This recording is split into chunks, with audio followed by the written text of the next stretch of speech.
Hey guys, this is Jason This is Douglas. Adam MacArthur, voice of Yuji Itadori. This is Derek Snow, the voice of Shinra Kusakabe. This is Phil Parsons, voice of Kenny the Ripper Ackerman. It's Merc Nguyen. You're watching Voice of the Heroes. Take it away, Flea Boy. What's good, everybody? You already know who it is and what it is. And if you don't, it's the one and only one, Flea Boy Jetson. And you're watching Voice of the Heroes. So if you're tuning in for the first time, please don't forget to like, comment, and subscribe. Also, click that notification bell so you don't miss out on any interviews or discussions from your favorite heroes and villains from across the world. And today we got a very special guest. You may have heard him in games like Guilty Gear Strive, Street Fighter 6, Dynasty Warrior Origins, Spider-Man 2, Final Fantasy 7 Rebirth, or you could have heard him in some shows like Jurassic World, Chaos Theory, Tekken Bloodline on Netflix, or I know y'all watching this, man, Bleach, 1,000-Year Blood War, and he's the voice of Jazz in Transformers 1. Let's welcome Evan Michael Lee to the show. How you doing? Oh, I'm good. How you doing? Thank you. What an intro. Hey, man, thank you. You deserve it, man. You putting in the work. You're the one putting in the work. So thank you for coming on the show. We're definitely gonna have a blast today. We're gonna be talking about, well, let's get to Bleach, 1,000-Year Blood War, man. Part 4 is coming out. That'll be, a bittersweet moment for the fans because we had that long hiatus and now we come back and they hit us with 3 amazing cores of this arc. And now we're saying goodbye to it again. Tell us your role in Blood War and also, what it meant for you to be part of this franchise. So for those who don't know, I was cast as Lige Barrow in Bleach 1,000-Year Blood War. It's kind of been like a build up to Bleach. A friend of mine works on the show, and way before I got on the show, he was like, we got to get you on the show. Like, you'd be great. You'd be perfect. Because, he heard like Guilty Gear and some of the other things I was doing prior to that. So like, oh, and like, life goes on. You kind of just put it out of your mind. And then one night I was about to go to sleep, and all of a sudden it was like 9:00 at night. All of a sudden I get a text from my friend, and he says, "What are you doing tomorrow? I think I can get you on Bleach." And it just so happens I had nothing going on tomorrow. So I was like, oh, dang. I was like, I'm free. So he's like, okay, like keep your phone on. Like I may hit you up like really early in the morning. So I was like, all right, cool. So like early in the morning, he texts me. He's like, all right, the director says you're cool. They like your stuff. Can you come in today at like, it was like 11. It was, you know what I mean? Like, so I really had like no time to really even, like, I had like maybe a couple of hours to like look this guy up. All right, what can I learn about him real quick? Okay. Kind of seeing this little backstory. And then I just had to go and just do it. So I was kind of just thrown into the deep end, but I was, Ryan Johnson was my director for this whole thing. He's so cool. Shout out to Ryan. He really did a lot of the guiding on this. So I got to give a lot of the credit to him, but it's been amazing being on this show, and especially a show of this magnitude. Like I never dreamed of being on a show this big. I'm trying to be a voice actor like everyone else. So I'm really fortunate and blessed that these opportunities come my way, and I want to do right by the fans. So hopefully everyone liked it. Hey, man, you're doing right by us, man. Not only you doing right by us with the Bleach community, but man, Transformer fans are loving you. You had the chance to be in a feature film with some gold. Yeah. So tell us about that experience. Your Jazz in Transformers 1. Tell us how that experience went for you. So they hired me to do just like a little bit of scratch audio, right? They hired me just for like a little bit for Bumblebee. That's what I got hired for first. So I was just doing like laying the trap for Bumblebee. And then there was like some time left over, and they were like, can you like do like a couple lines for Megatron? So I did like, where are you, Prime? And they're like, put me on mute, like, oh, please. And like, it's like 10 of them right behind the screen. Normally voiceover, it's like 1 or 2 people. It's like 10 people. So it's like mute, and all you see are just like, a lot of this and like, head nod. And I'm just like, kind of just like, all right, well, we'll see what happens. Maybe I'm fired. They come back in, they're like, hey, can you do like Megatron for this movie, like the scratch audio for that? So I was like, yeah, sure, whatever you need. So they brought me back in to do like all of Megatron, all of Bumblebee, and then they brought me in to do Alpha Trion, which was Lawrence Fishburne, Like ancillary characters. I did, I think, Darkwing at one point too, and just kind of they kept bringing me back for a couple times. And like I'm thinking, like, all right, they keep bringing me back in, like maybe they're gonna put me in this movie. I don't know. Like I was thinking it, but I didn't want to be presumptuous. I was like, maybe they'll make me like guard number 3 in the you know what I mean? Like in the back. Maybe they'll throw me a bone or whatever, right? And so I done all my scratch audio sessions, and I was having a signing on Instagram Live for Guilty Gear at the time. Doing a sign, I had my phone on mute because I didn't want it to ring during the time. When I'm done signing, my agent called and he left a voicemail. He was like, "Call me the second you hear this voicemail." I'm like, "Oh Lord, like what did I do? I'm fired." So he called. I call him back. Anytime someone's like, "Call me," I'm like, I'm getting canned. You know what I mean? I don't know. My mind goes there. So I'm like, "What's up?" He's like, "So I have some really beep news for you." I was like, "Oh, what's up?" He's like, "So they have one more character in Transformer, but they don't need the scratch audio for it. They were wondering if you'd give them the esteemed honor of being Jazz in this movie." And you would have thought time froze, right? Like, no, because you know what I mean. They got the Hemsworth, Brian Tyree Henry, Lawrence Fishburne, Scarlett Johansson, like you know what I mean, like the heavy hitters. I'm like, not me. You know what I mean? I'm like, nah. But it's true. So I went in. They were like, they told me, we've been wanting to offer you this for a while because we've been so impressed with you, and you've been really, really just wonderful, been a trooper, like helping us, like help with the animation and like the timing of everything. So like we had this like one character, and like we told we told Paramount the suits. They're like, "No, this guy's good. Like he's up for the task. Like we think he can do it." Because who knows who they wanted to get, but they chose me, and here I am, and it's been a really, really good journey because I don't know if they knew it at the time, but I eventually told them later. But I actually voice Optimus Prime and Megatron at Universal Studios theme park here in LA. It's like me and 11 other people. So it's like a weird coincidence that like Transformers has always kind of been in my hemisphere, and I never really gave it much thought. You know what I mean? It wasn't like a life goal of like I want to be a Transformer one day.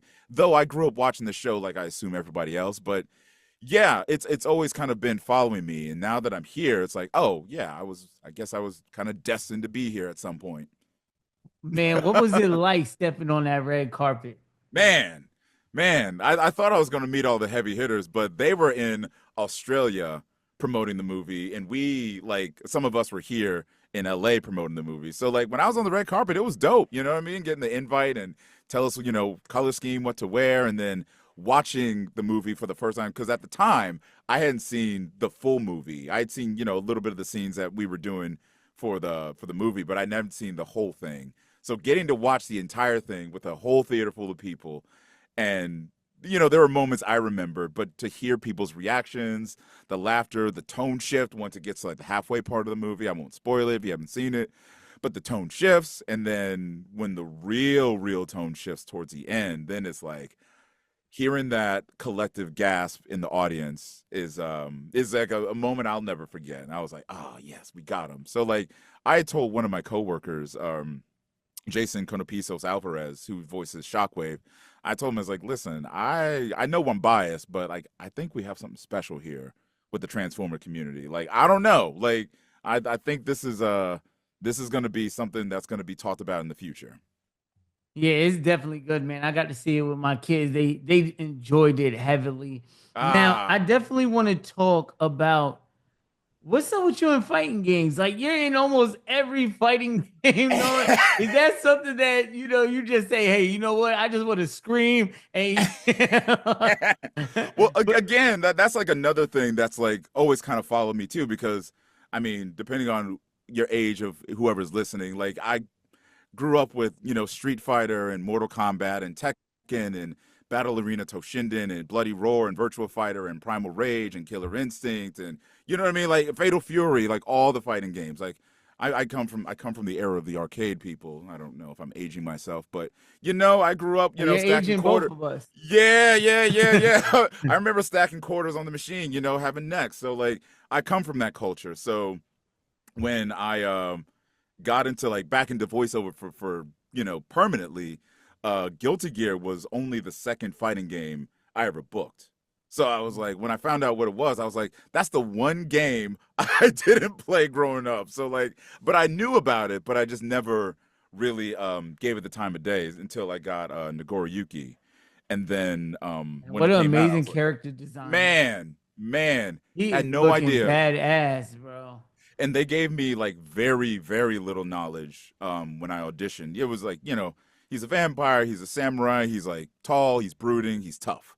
I think that was like a base level like description. Like so like I had no real backstory. I was like, all right, well, give him what I think he sounds like, and they loved it. And then when I got the part, that's when I went back and I saw the Evo reveal of the character. So then I saw people's reactions. So then I was like, oh man, I got to do right by this. You know what I mean? Like this is such a big deal for the FGC. So that was one of the first times where I was like, man, I really feel like I'm part of something, bigger than myself, and it feels really special. And I'm honored that everyone has been welcoming me with like open arms. And when I got to go to Evo twice, I got to go like some fighting game tournaments. So like it's always good to see players play with Nagoriyuki and clean house. But That's so yeah. dope. And to keep it 100 with you, you never know. Cross your fingers. He may appear in the anime one day because they got the Guilty Gear anime. They do. So They do. who knows if they do another season or a reboot of it. So, Right. That'd be pretty dope. Now, you say you grew up with some of the fighting games. Are there any fighting game that you haven't done that you would like to do? And if so, what character? Well, first of all, I've always not necessarily me wanting to be in the game, but I wouldn't turn it down. I want them to remake Bloody Roar, and I want them to bring that game back, and I want to be in it somehow. But to answer your question, if I could be in, if I don't even know if they're doing another one. I mean, it's been so many years. I would say, I would love to be in Mortal Kombat, but for now, I'll say Killer Instinct, and I will say probably. I feel like combo is such like an obvious answer, but I would probably go with like Saber Wolf. Hey man, they do need to make another Killer Instinct, and right. I would like to also see an anime done with Killer Instinct. Like when did the last one come out? Like 2000. Ooh, good question. Like 2000. I don't even think I played the last one, to be honest with you. Well, you know what? While we're talking, I'm just gonna. But that is interesting, man, because Killer Instinct was like one of the pillars back in the day, like one of the fighting games. Right. What is it saying? Who knows? Who knows? A long time ago. But yeah. They need to bring it back. Also, I meant to ask you, what was your favorite line from your character from Guilty Gear? Oh, like, what's one thing people ask you to say? Because I know you go to a lot of conventions and things like that, or get you to sign. It's actually the thing I usually sign when I sign a Nagoriyuki print. And like, I didn't think much of it at the time, but like, as I like kind of kept signing it, it kind of kept like playing in my mind of like, whether you're like an actor, if you have like aspirations of being like voice actor or any actor or whatnot, like there's a line that Nago says at like the end when he wins, he says, "Do not wallow in defeat. Take pride that you did your best."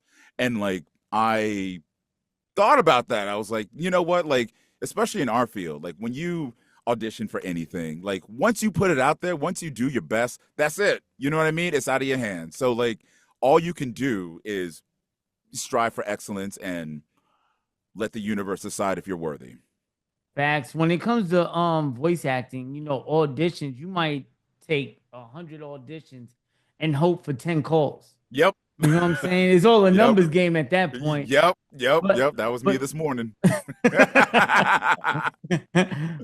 the dope part also, man, is that the work that you do provide, and your talent is heard across the world with some of these characters. Leave impacts on fans' lives and things like that. So kudos to you, man. Also, I want to ask you, right? Are there any upcoming or ongoing projects right now that you would like to be a part of? Ooh. Because they got a bunch of stuff that was just announced, a bunch of Star Wars animation projects, a bunch there was a time in my life when I showed the internet I could do a pretty mean Darth Vader. That was obviously that's still like a pie in the sky. Like, wouldn't it be nice if moment. But yeah, like Darth Vader would be absolutely life changing. I'd love to get a swing at some role on like Chainsaw Man. Like just I would really love to get more into like performance capture. I think. I mean, I think that's like kind of one of the goals for most voice actors and whatnot. Yeah, something like that where you can really sink your teeth into and really not only discover things about yourself and be of service to the project that you're doing, but yeah, seeing what you're made of, When it comes to anime, what are you watching right now? What's on your watch list? Oh my Or God. what would you recommend fans to watch? Okay, pitifully, don't judge me. Right now, nothing. But I will say I've seen it pop up on my Twitter timeline a lot. Dan to Dan. Oh, yeah, that's a good one. That's a You good gotta one. watch Okay, that. everyone's You gotta like, watch that yo. one. Okay, yeah. It's because I put that one on my my queue. So I'm like, all right, I got to give this one a chance and whatnot. And I heard AJ Beckles is crushing it out there. So shout out to AJ. But yeah, that's And when life is life, and man, it's hard to sit down and even watch anything, let alone go through stuff like that. Like me right now, man, I've been trying to get around to watch the new episode of To Be Hero X and The Last of Us. Both came Oh out yesterday, and I haven't even seen none of them. And I'm scared to go on Twitter right now. yeah. I'm scared to get spoiled. So Yeah. right after the interview, I'll probably eat something, sit down, and watch some TV. I'm right there with you on The Last of Us. I haven't seen any of the new season yet though. Like I don't you played the games, right? I kinda didn't. Like I was at my boy house when he had it, and I played a little bit of it, but I Did do know the story because I've been spoiled a lot. But I know it's coming in this season. Okay, I was gonna say, have you played the second one? Because if so, I ain't gonna say nothing. And Yeah, if anyone else is it's watching all out there, bad. yeah, I'm not gonna say nothing. Oh, it already happened. It already Okay, happened, man. okay. It's already going as It's we it's speak. It's it's going going down. down. Yeah, Okay. so that I know it's getting people hyped for it. But Yeah. let's talk about a little bit about yourself. Every hero has an origin story. What's hmm yours? Picture it, 1984. Bob and Beverly Lee usher in Evan Michael Lee into the world in St. Louis, Missouri. We lived a pretty quiet life, pretty normal life, I would say, growing up. But as we've touched on, like video games and like comic books and things like that, was like that's always been my thing. I've always, as soon as like my parents gave us a Nintendo, that was it. You know what I mean? Like that was it. Like I don't want to do anything else. Can we skip church because I want to go home and play Streets of Rage 2?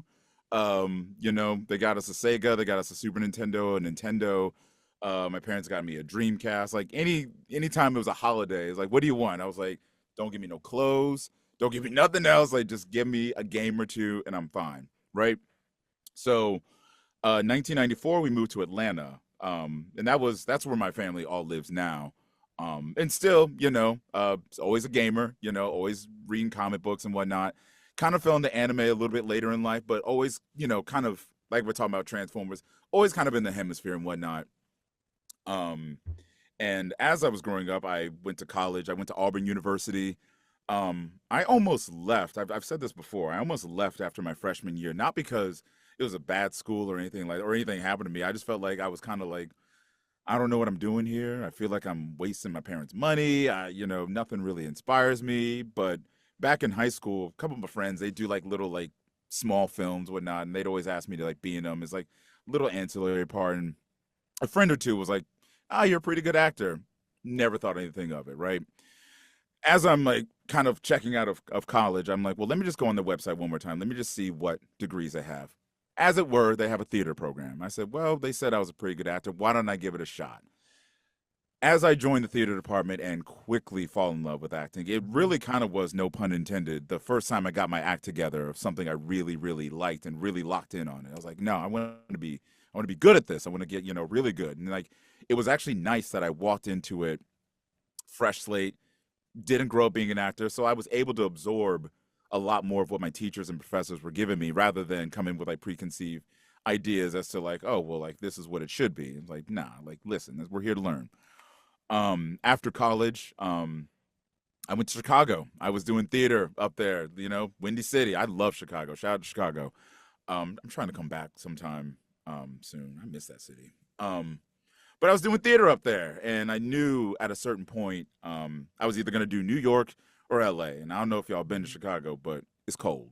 It's real cold. It's real cold. And the last year I was there, we had a pretty bad snowstorm, blizzardy thing where the snow outside my apartment was pretty much up to my waist, and I'm about we'll say 5'9" on a good day.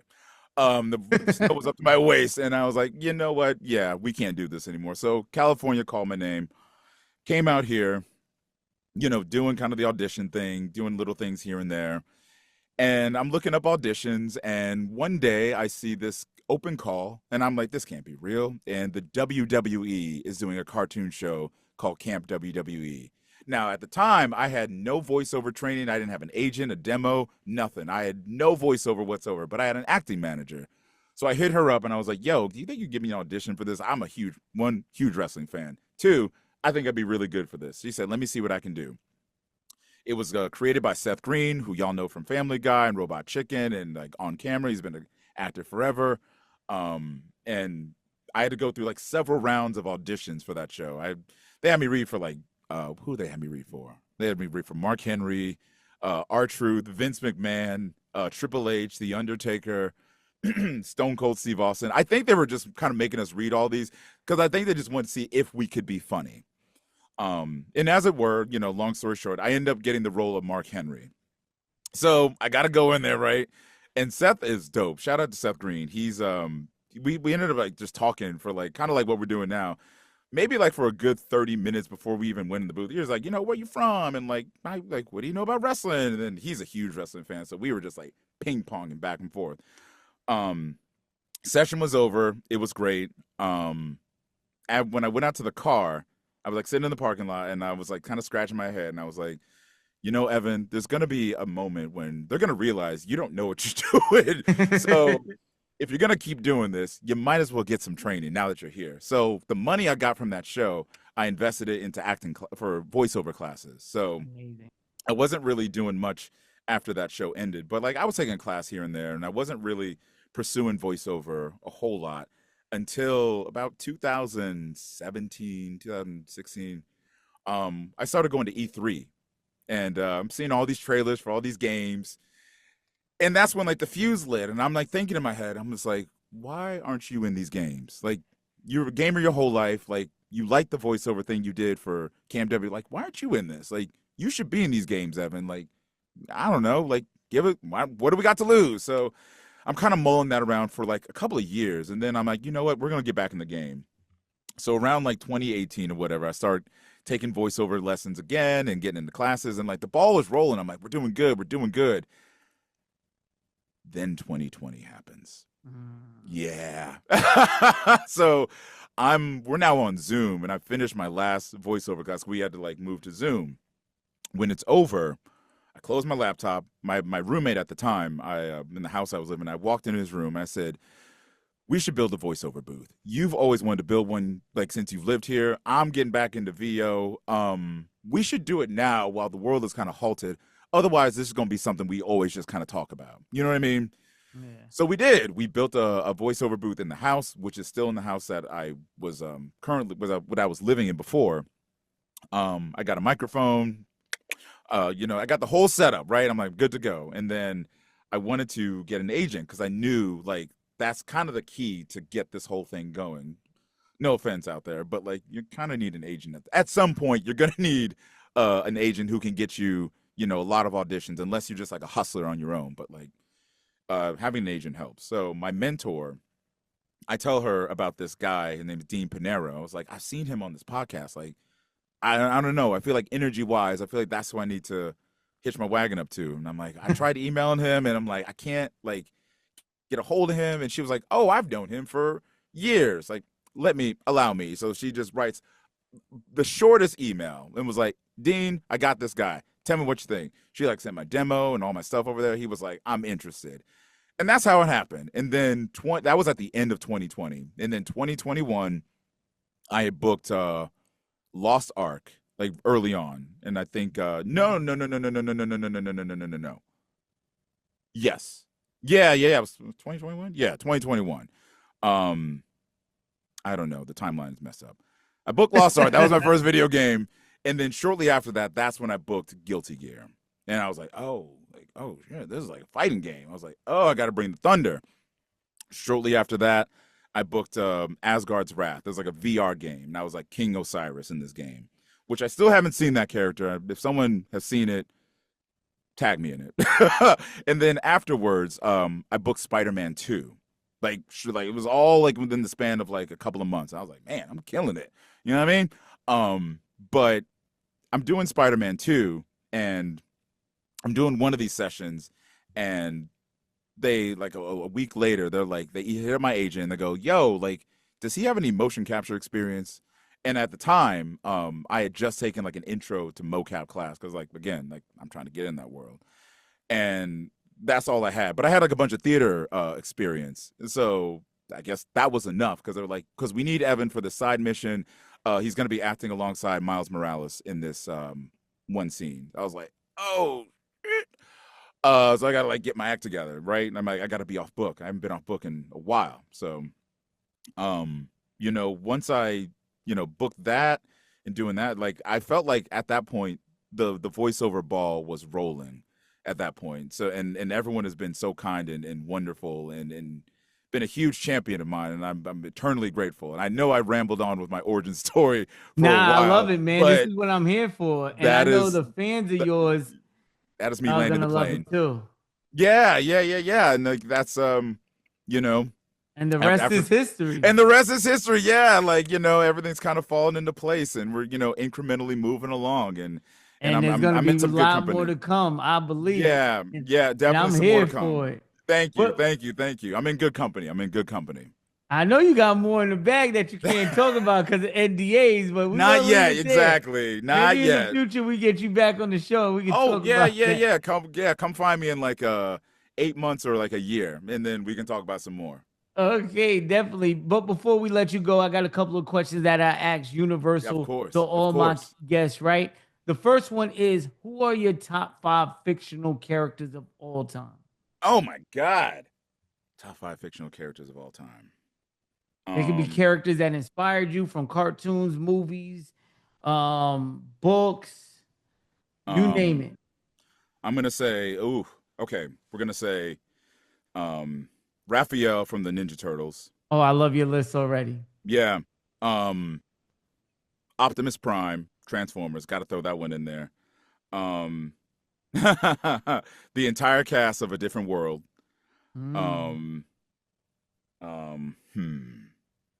You know what? We're gonna throw in Darth Vader. Because that was a. We'll circle back to the Darth Vader thing because that's interesting. And then the last one I'll say, Solid Snake. Ooh, he's getting an anime, right, or a movie or something like that coming up. Is he? Yeah, I'm pretty sure, if I'm not mistaken. Oh, I did not hear about that, but I will not Splinter stop progress. Cell, right? Splinter Cell? That's Splinter Cell, or is that Metal Gear Solid? That's Metal Gear Solid. Metal Gear Solid, right? Hold on, let me check real quick. I could be wrong. Because if Splinter Cell's getting an anime, I wouldn't be mad at that either. I'm pretty sure it's getting one of them. I know I seen something like it. I just can't remember. And what do you think about them making the Last Ronin movie and making it rated R for Ninja Turtles? Oh, did you read it? I read it. Okay, so I'm like, that kind of makes sense. Like, I feel like if it's anything less than rated R, I feel like it's going to be a watered down version. Like, I think that's the right choice. If you're going to go that dark in a graphic novel, then the movie or the TV show, whatever they're doing, it's got to match that. Otherwise, what are we doing? Throw the whole movie away. Yeah, definitely. And they are making a movie. It's called Metal Gear Solid movie Still in the Shadows. The live action adaptation is in development. They're definitely. Now that's interesting that it's live action because, David Hayter is seared into all of our minds as like the definitive voice of Solid Snake. So like, who physically can like emulate that? And I'm not saying no one else can, but like, are we preemptively setting the bar so high that we're almost setting ourselves up for potential disappointment. I don't want to, I don't want to rain on the parade, but I'm like Metal Gear, like that to me, and I've said this to some of my friends in voiceover. To me, Metal Gear Solid 1 was the first time in any video game I saw what voice acting could be in a video game. Because before, you have like, Resident Evil 1, which like LOL, and then like, a couple of other games where like, there's some voice acting and like it's, pretty good. But like Metal Gear Solid 1 was the first time I was emotionally invested in everybody. I'm like, I want to know who all these people are. I want to know their backstory. What are they all about? And then, of course, when you get to the last, I don't know, like 40 minutes of the game, it's, you know what I mean? Like it all comes to a head, and you're just like, yo, this was like, I mean, not to use the meme of overdone, but like that was cinema. You know what I mean? Yeah, that was absolute cinema. I was that like, was definitely fire. I'm not even yeah, gonna lie. The I'm like, games, make more. yeah, the games are tough, and they do have an animated series on the way, produced by the same guy who did Devil May Cry on Netflix. Recently. Oh man, come on, y'all really lean into the Metal Gear thing. Well, Yeah, honestly, good, I guess better late than never. You know what I mean? Like I feel like the animated series should have come out ages ago, but like here we are. Yeah, true. I wonder if they're gonna get David Hayter to do it. I don't know. Probably not, because for some reason, and I don't like that they do this, because they did it. They do it a lot. Like they do it with some of the kids like Mario and Sonic, and they go get the big. I understand they want to sell the movie, so of course they're gonna go get A-listers and things like that to make the movie or the show. Sell tickets or whatever the case may be. But I really think that the people we known to voice these characters all our life should get at least a shot at something. I have a theory about that, and this isn't like shade to anyone really. I think it's just kind of a cultural shift that I know that I can pinpoint that's where it changed, and I think it really changed when Robin Williams was the genie in Aladdin, because that was the first time arguably a famous person was so good at a voiceover role that like we can't think of the genie any other way than like Robin Williams' interpretation. So I think a lot of studio execs were like, oh, well, we got to get famous people now. And then, of course, like James Earl Jones with like Darth Vader and Mufasa, like that's like definitive. Yeah, rest in peace to the GOAT. Exactly. One of the best to ever do it. But like I think that became sort of the norm. And to your point, it would be nice. And that's why I feel like for me personally, it was such a big deal. And I almost couldn't believe it when they offered me jazz. I'm like, y'all got like, y'all got like famous people. Like, isn't that kind of the thing? So like, I felt like I'm like, well, one, I feel like I'm in good company, but also like, okay, so like, I think there is a reality where we can see actors who, predominantly are in voiceover, have a shot at some of these roles and opportunities. And I personally would love to see that, because I don't want to be the only one doing it. I want to see all my friends and my colleagues up there on the big screen. I want to champion them all just like they championed me. Yeah, fantastic. Now, speaking of GOATs and great voice actors, what would your Mount Rushmore be of VOs? Ooh. We're going to put James Earl Jones. I think we can all land there. I'm going to throw in Cree Summer. I think she is one of the best to ever do it, Oof. Because I'm trying to think, like, am I thinking of just like characters, or I think about actors who have just like a variety and just like a resume? Well, they could be whoever inspired you, or that's true, or a peer. It could be, it don't got to be the popular opinion. It could be people that inspired you or you look up to. It's biased, but I'm gonna go ahead and say it. I'm gonna throw in Peter Cullen, Optimus Prime. I think that voice is seared in our head too. And you know what? I think he doesn't get enough credit, but like the roles he's done, he's killed it. Eddie Murphy. What's crazy? I think I'm going on like my 100th interview, right? Because I'm still fairly new at the podcast thing. It's a new podcast, but I had the pleasure of almost 100. We getting there. But the dope part is recently somebody else mentioned Eddie Murphy for his role in Donkey in Shrek. And I That's- never thought, like, damn, how good of a voice actor he is, because when you think of that, like, you don't really think of him as a voice actor, but like you said, like Robin Williams. Mushu in Mulan, like Eddie Murphy, like shout out to him. Like, he's the perfect side character for any movie you're gonna do. Like, if you want a side character who's gonna be funny and like kind of Like steal the comic scene, relief. yeah, like get Eddie Murphy. That's dope. All right, before we let you go, man, are there any upcoming conventions or projects you're able to talk about? Yes, I will be at the Saline County Comic Expo in Saline County, Arkansas. That will be June. I want to say, I hope I'm not getting these dates wrong, 14th and the 15th. I will be at Robo Toy Fest in Burbank, June 6th. Hope I'm not getting that date wrong. I will be at TFCon in Toronto. Shout out to Toronto. I'm coming to Toronto for the first time. That's July 10th through the 12th. And then I will be at TF Nation in Birmingham, United Kingdom, August 8th through the 10th. Oh, so man, far. you Yeah. traveling. Yeah. We're all over the place. And then we did it's already out now. We did a Tower of God. It's a mobile game, so you can hear me as what's his name? Baylor, I believe that's his name. So everything's kind of blurred together. Oh, Tower of God, is that the same joint as the anime?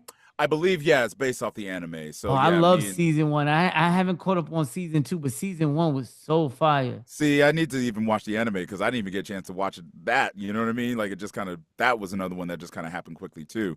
And then I just recently announced Veil of the Witch, Lost Eidolon's continuation of that game. Veil of the Witch, I believe, is coming out soon. I come back as Fontaine for that one. So shout out to Ocean Drive Games for having me back.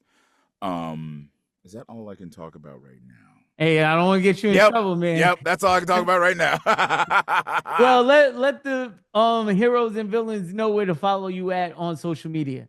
Listen, Twitter or X, Instagram, TikTok, it's all at Evan Michael Lee. It's all one word, like a Tribe Called Quest. Please say the whole thing. Heroes, villains, that was our episode with Evan Michael Lee. Make sure you like, comment, and subscribe. And by doing so, you get a chance to enter our PS5 giveaway. Big shout out to our last giveaway winner, BK Numbers. Thank you so much for your support. And heroes, villains, know to love yourself, pass that love on, and love others. And if nobody told you so, just know your boy love you. We're out of here. Peace. Sing it with me.